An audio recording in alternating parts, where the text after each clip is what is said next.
One of the most interesting trips in my life was a visit to Turkey with my oldest son when he was 8 years old. It was a tremendously hot summer when we traveled with the Lehigh Dialogue Center to engage in Christian-Muslim dialogue. During our trip, we visited several cities such as Istanbul, Izmir, Ephesus, and Cappadocia. In Cappadocia, we visited rows and rows of rock formations that stood like giant pillars of brown salt. There were hundreds of these rock pillars scattered all over the land, as if some giant poured gravel over the place for fun. I later found out that these tall and stunning rock formations were created from ancient volcanic eruptions that had blanketed the region with ash, that later solidified into a soft rock structure. My son and I couldn't wait to get off the tour bus to climb up one of these rock pillars.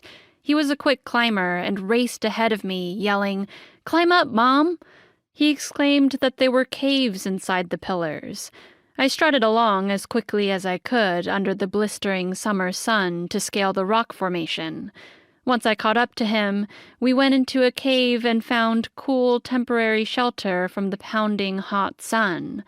As we entered the small cave, we saw what looked like a tiny home. There was a flat rock surface that looked like it could have been someone's bed, and a small rock at the end of it that may have served as a pillow.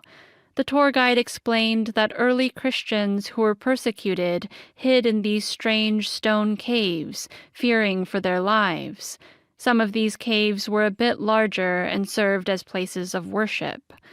After exploring the stone pillars, we went to see an underground city that offered further refuge from the heat.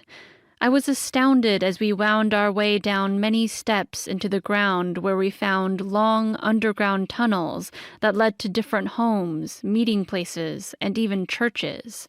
It was an amazing pathway of tunnels that served as a haven for persecuted Christians. These Christians even built hideaways and positioned roll-away stones that could block tunnel paths if they were ever invaded by persecutors. The underground city was built during the 8th and 7th centuries BCE by the Phrygians, and now there are 200 cities in total. Christians during the Byzantine era continued to build and appropriate these underground cities to protect themselves from persecution.